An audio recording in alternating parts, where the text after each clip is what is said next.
My guest today on the Alpha Exchange is Campbell Harvey. He is a professor of finance at Duke University's Fuqua School of Business, also a partner at Research Affiliates. Campbell, it's great to welcome you back to the Alpha Exchange. Very good to be back.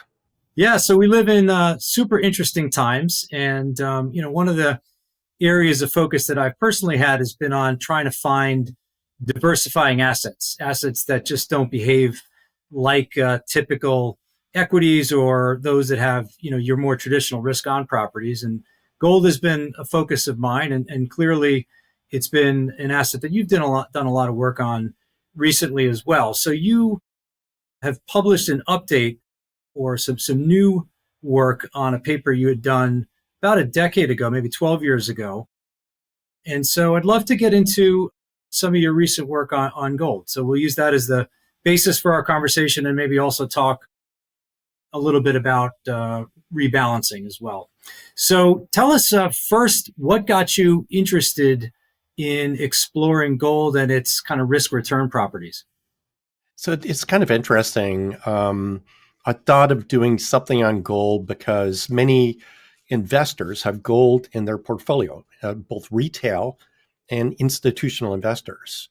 And I started to look around the academic literature to see what people had published on gold. And it turns out that there's hundreds of papers, but they're all dealing with the gold standard.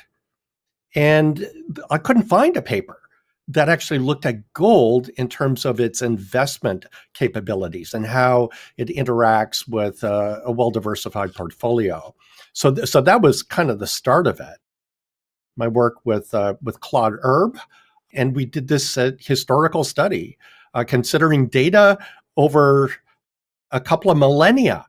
So gold's been around a long time too. So again, it's kind of surprising, and perhaps part of this was that for many, many years there was a prohibition for U.S. investors holding gold.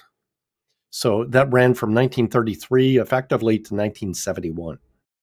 So there's this gap. But yeah, I wanted to fill the gap and to investigate the properties of gold. And so one of the parts of your recent paper is just to kind of explore this idea, which is often suggested without not a lot of evidence, which is gold is an inflation hedge.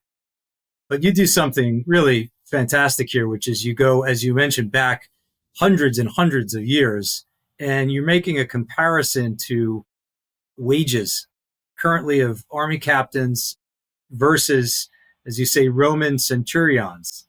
So take us through that exercise. This was a very fun part of the research. So it turns out the Romans have great records, like very detailed. So we could actually observe the actual wages in terms of the Roman centurions. And those coins still exist today, like in museums. So we actually check the content of the coin and come up with how much gold they were paid in terms of weight. And then what we did is we took that weight of gold to figure out, well, what is the value of that weight of gold today? And it was remarkable that it was about the amount that you would pay a U.S. Army captain. So what does this mean? It means that gold over millennia has held its value. So effectively, it keeps up with inflation. Another way of looking at this is that the real price of gold, so taking gold and subtracting inflation from it, is constant over a very long period of time. So the return in real terms is zero. And again, I'm qualifying this in terms of very long periods of time. We also had another example. We found out what the price of a loaf of bread was in the weight of gold in the time of Nebuchadnezzar. So this is even before the Roman centurion.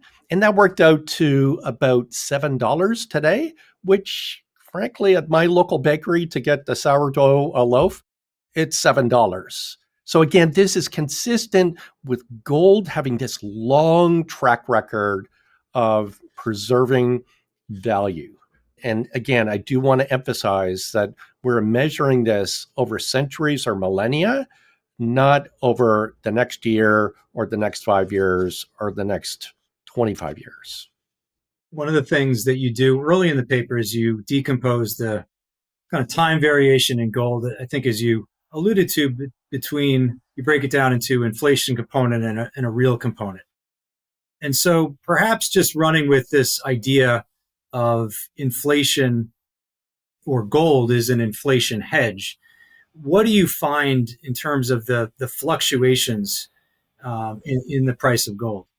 Again, gold's got this great reputation for the reasons I just went through in terms of its ability to hold its value over centuries or millennia.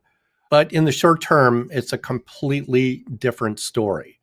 So many investors don't realize that the volatility of gold is approximately the same as the volatility of the S&P 500. So that means it can go up and it can go down in a big way. So gold's got drawdowns that are very similar to what you would see in the stock market. So a simple way of looking at this, if you're looking for gold to act as a hedge, inflation is not that volatile. So if you calculate the annualized volatility of the inflation rate, it's less than 2%. And you're counting on something like gold with a 15% volatility to hedge that very low volatility fluctuation in inflation.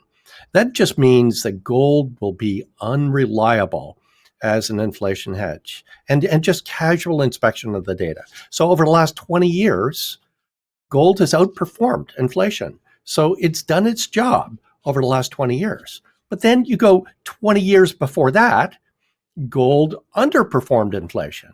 So it disappointed as an inflation hedge. So this is not unexpected, given that the price of gold is quite volatile and you're trying to hedge something that has much lower volatility, almost, frankly, 1/10 the volatility. So that will just be unreliable. It seems that a lot of times when people say gold is an inflation hedge, they're in some ways, I think the implication might be it's hedging erosion of the currency. That the dollar is just on a one-way path towards being worth less and less. That's what the inflation's about. And yet, if we look at, for example, at 2022, right, that's your most recent period of very, very high inflation in the US. We peaked at, I want to say, 9.8% year over year CPI, middle of 2022. But the dollar rose a lot, right? Because the Fed was tightening, rates were going up, and gold did very poorly during that period. Yeah, so gold failed to be the hedge at that point if you're measuring during the inflation surge and the drawdown in the market around that. So again, you could look at various different episodes. Sometimes gold will be effective. Sometimes gold will not be effective. So the lesson here for investors is it is a good idea to have some hedging assets, both for inflation or other crises, but it shouldn't be one asset. So you need to look beyond gold. And most institutional investors have what they call a safe bucket. And this consists of various assets that they hope will hedge, for example, inflation. And it's not just gold. So gold will be there, but it could be other commodities. It could be inflation protected bonds like TIPS. It could be some other real assets, but not just gold. So gold, again, is volatile and you need some other protection. I put it in that category of, high basis hedges. And as I think you say, you want to diversify even amongst your hedges, because in a lot of ways, you're not exactly sure where the center of the storm is going to be and what's going to really have kind of beta to the type of risk off that you encounter. You did, as part of your recent piece, look at 10 different drawdowns or risk off episodes, and you looked at the performance of gold during those periods. Why don't you run through what you found, anything kind of jump off the page and anything surprise you from that? So this is an unpublished update of my 2019 paper.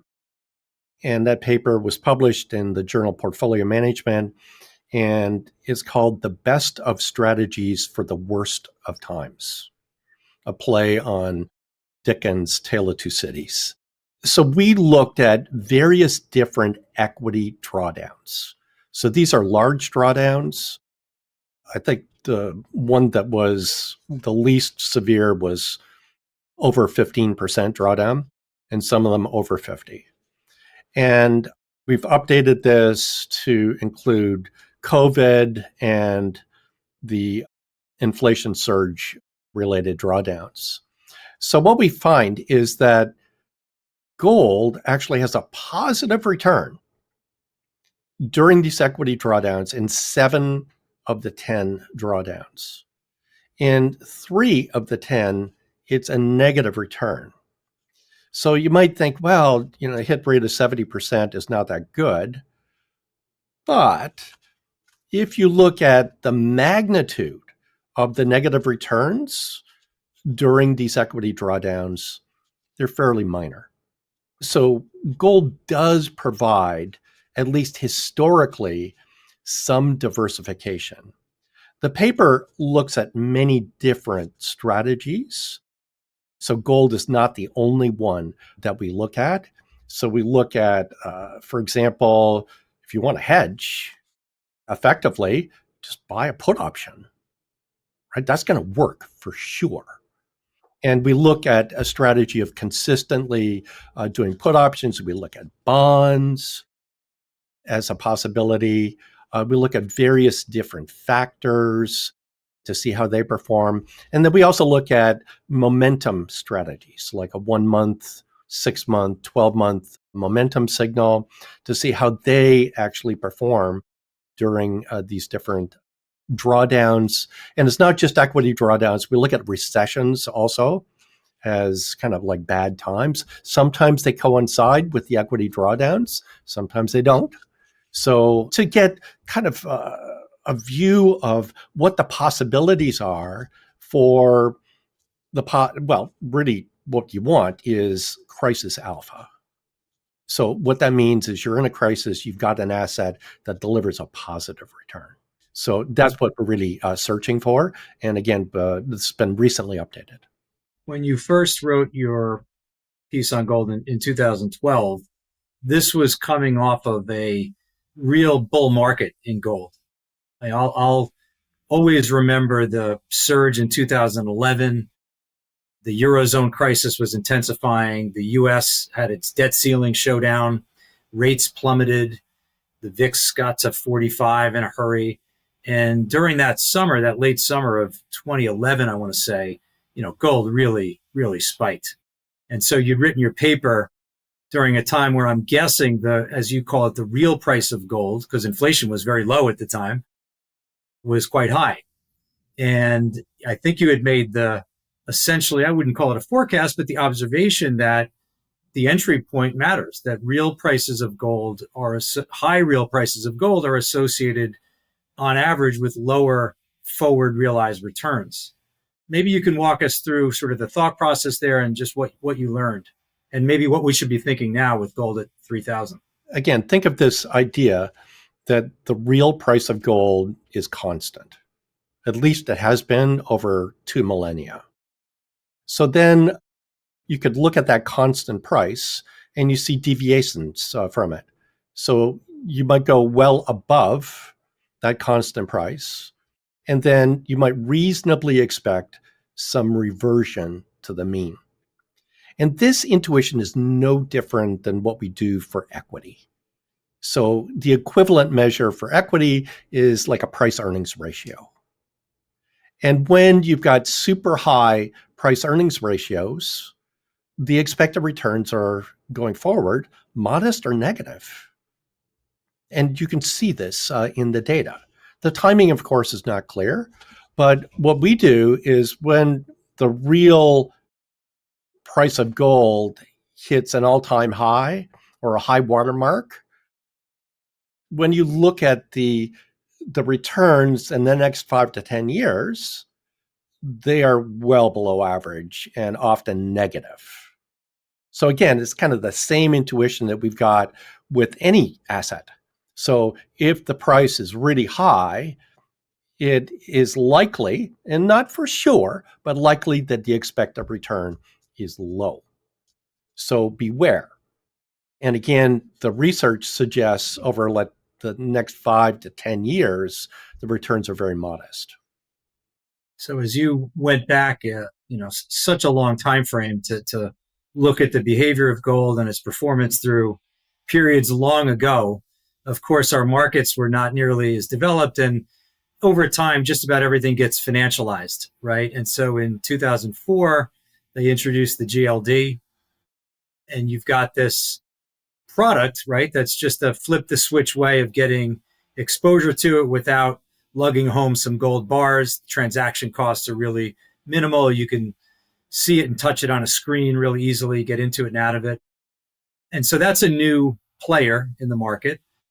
You've also talked about, and I'd love for you to just explore both of these, this notion of de-dollarization. Maybe China's at the forefront, but other central banks have been very actively increasing their stockpiles of gold. So how do those sources of demand fit into the equation? We're trying to explain what's happened to the price of gold over the last, let's say, 20 years. So number one, I address in my paper, and this idea of financialization, making gold easily available to all types of investors. So it's not just the retail investor, but it is the institutional investor that doesn't want to hold like gold bullion. It's a real pain to do that. It's expensive to do that. So the financialization is very important. And we argued that potentially was a structural shift in the demand for gold that could lead to a deviation from this real price of gold being constant through time. So kind of a step up in the price, given that all of this new demand comes in. So that's like number one point. And in the background, it's important to understand that the supply of gold is limited. So in other situations, when there's a surge in demand, supply increases. And that moderates the price increase. But with gold, we produced maybe 3,300 metric tons, that was last year, of gold. And it's very difficult to ramp up production. So to do a new mine or even to open a closed mine, that takes a long time. And even doing that, the amount of supply that comes in is going to be limited. This means that shifts in demand lead to sharp increases in the price. And some of the volatility of gold is exactly a result of that. So that's number one factor. The number two factor you mentioned is de-globalization and de-dollarization. So think about Russia invades Ukraine. The US responds with sanctions, and many of the sanctions focused on the US dollar. So, for example, restricting SWIFT access of Russia. So, effectively, the dollar was weaponized to punish Russia. And it's pretty obvious that this caught the attention of China. So, China also is heavily reliant upon the US dollar. And they strategically would like to de-dollarize. So to reduce the dependence on the dollar. So they're not held hostage to US policy on the dollar and potential sanctions in the future. So what does that mean? Well, we need a credible alternative to the dollar. And for China to have their currency as a credible alternative, they need to stock up on trusted collateral, and gold is a trusted collateral. So China has been a buyer of gold.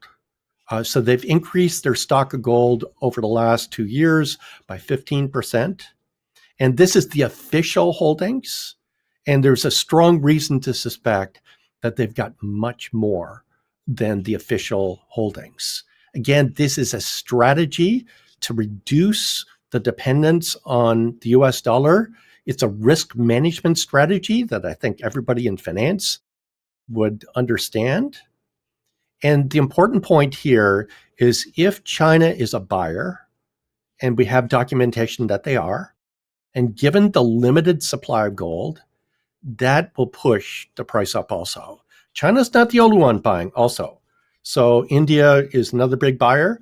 Again, with the limited supply, that pushes the price up. So that's number 2 factor. So number 1 is financialization. Number 2 is de-dollarization. And then the number 3 factor is playing out today, and that is with heightened uncertainty, people are looking for a safe haven.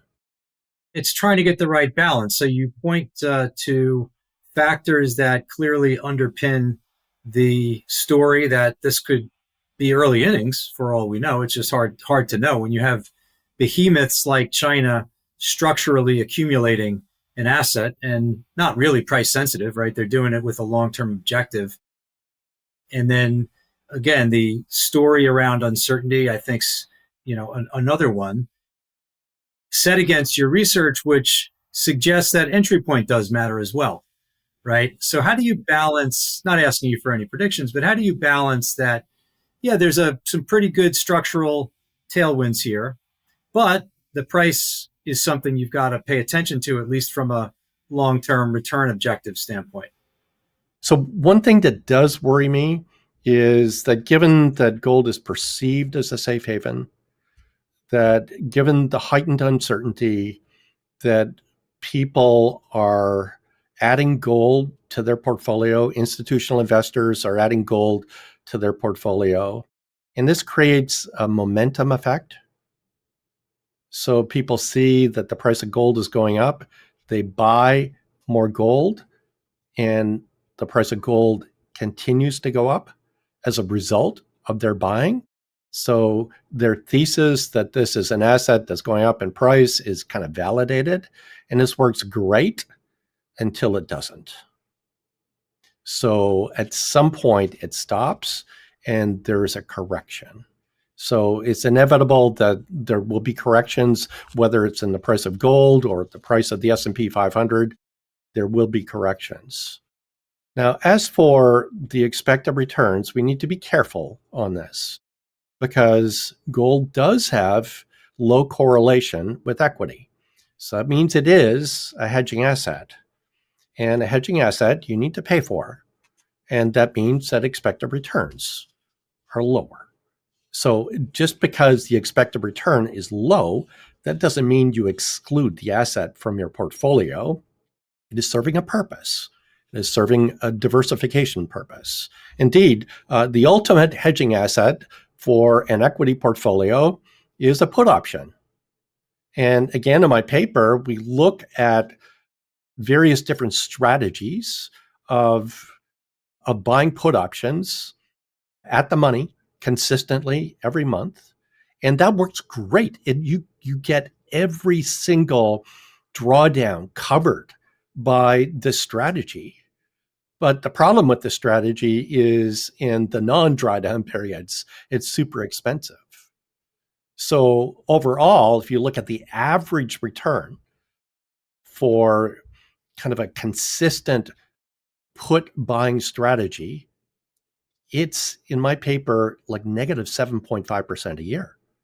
So it's hugely expensive. So it's a negative expected return, but it delivers exactly the hedge that you want.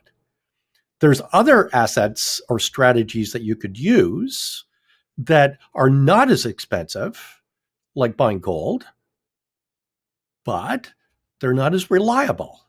So it's a trade-off. So if you want 100% protection, it's going to cost you again, 750 basis points a year. And it's pretty steep. Also, my paper, just to preempt one of your listeners' questions. So why do you look at the money? When I go out of the money, that would reduce the cost. Well, we actually did that. So we looked at various out of the money puts. And yes, it is cheaper, but it's not as effective. So there's a trade-off. And indeed, the at the money looked to be the most effective.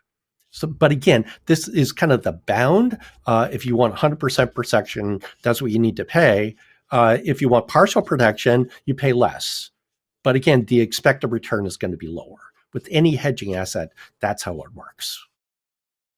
So on 2022, if you bought even a 5 or 7% out of the money put, you actually lost money on a year when the S&P drew down 20 odd percent, right? That's the slow motion decline. And it just shows you buying out of the money, unless you get a 2020 type epic drawdown or a GFC, it's tough, right? I mean, if the market doesn't move fast enough.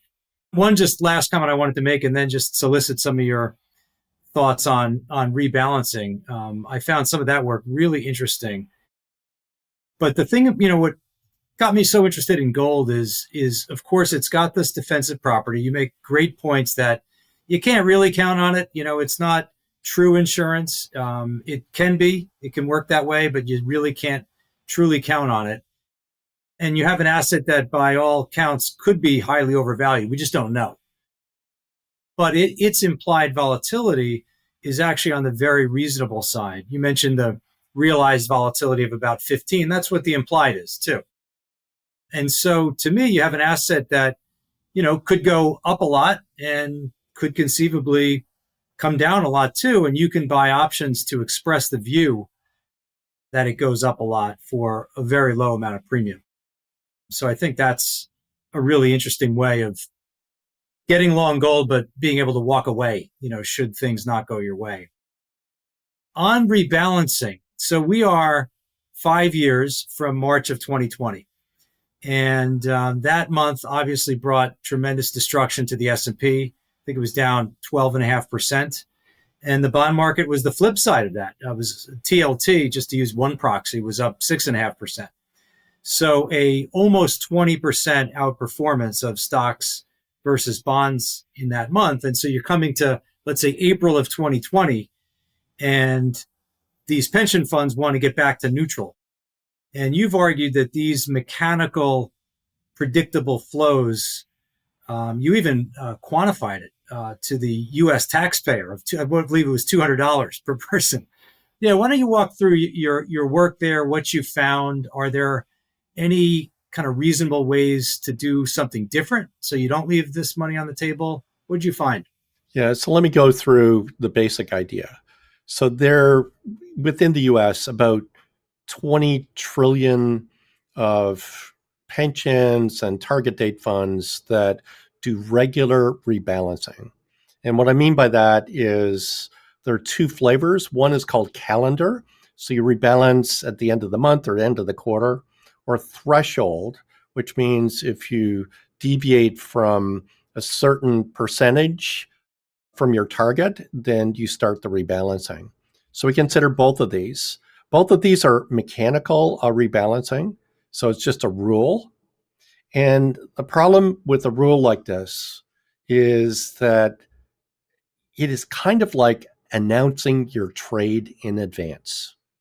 And if it's a large trade, that is a horrible idea. So smart traders know that these pensions need to rebalance. So if it's the case that we go from a 60-40 equity fixed income and the equity market drops and all of a sudden it's 55-45, they know the pensions are going to be buyers and they will front run. So our study measures the amount of impact that the front runners actually have. And it turns out to be 8 basis points a year. And there's reasons to believe that this number is a conservative number. But let's say it's 8 basis points. So that means that the pensions would like to buy, let's say, equity at 100. Well, they're going to pay 108 cents. So 8 basis points might not seem like a big deal, but let's put this in context. 8 basis points of $20 trillion is $16 billion a year. It's one way to look at it. And you mentioned the average pensioner. Well, that's like the average pensioner is about $400 a month, and 200 covers a lot of them. And another way to think about it, if it is 200, that is like 2 years of contributions over, let's say, a 24-year span. So this is notable. It's also notable in that just the regular transactions costs for a large pension are probably in that range of 8 basis points a year. So this is very substantial. It is an effect that has strengthened through time. So often when you measure some effect, it might be strong early in the data and then weaker later in the data. It's actually the opposite. And it makes economic sense because the size of the rebalancing complex has grown dramatically. So it's more likely that this rebalancing has market impact. So our paper is about kind of measuring the problem, and the paper is called "The Unintended Consequences of Rebalancing." It's available for download on SSRN for free. So we don't talk about solutions in the paper. That's like another paper, but it's kind of obvious. What you need to do is to be less predictable. So this idea of rebalancing at the end of the quarter or the end of the month, that should be just taken off the table. It just doesn't make any sense to do that. So a simple way to mitigate these impact costs is to make the rebalancing less predictable. Our paper doesn't say you should not rebalance. Obviously, rebalancing is important. If you don't rebalance a 60-40, it soon becomes like 90-10 and eventually becomes 99-1. So to get diversification, there needs to be some rebalancing, but it shouldn't be as predictable. One thing that is kind of a trait of some of my research is before I go public with a paper, I do want to try to validate whether the economic effect that I detail is real. And often what I do is to talk to practitioners. In this paper, when we had very early results, I was pretty skeptical about the results. And we convened a roundtable of pension managers and represented about $2 trillion. And we presented the results, and I was super curious as to what they would say. And people are looking at each other, and then somebody said, "We know about this." So immediately my finding was validated. And then I started asking them, well, if you know about it, you're being front run, why don't you do something about it? And they said it's really hard. So at some of these giant pensions, there's a lot of bureaucracy. Any change in the rebalancing policy has to go through the investment committee. And it just seems very conservative and almost lethargic in terms of the ability to change policies like this. And this would be a substantial change. So nothing really happens. Then one of the pensions said something very interesting and surprising to me. They said, yeah, we know about this, and we agree that it's really hard to change rebalancing policy. So we send the signal to our alpha desk. And I'm thinking, okay, are you saying that your alpha desk, their job is to front run your rebalancing and potentially other pensions rebalancings? I said, yes. That's one way to get it back. Yeah, and indeed, it's exactly what the hedge funds and other smart traders are doing. So this is not just hedge funds; it's sophisticated pensions see this, and they're literally front running other pensions rebalancing. So the paper has created a bit of a stir on X. Some people very critical, and it's interesting. You look; they're from hedge funds. And I totally get it. They don't like this paper at all because I'm revealing one of their profitable trading strategies. And you know what happens, that once you reveal it, people will work hard to mitigate this rebalancing effect. And the trading strategy in the future will not be as profitable. Yeah, it's interesting, right? Anytime something is truly mechanistic, predictable, whether it's based on price. There's a whole industry of folks that watch the gamma profile of the market. So that would be one.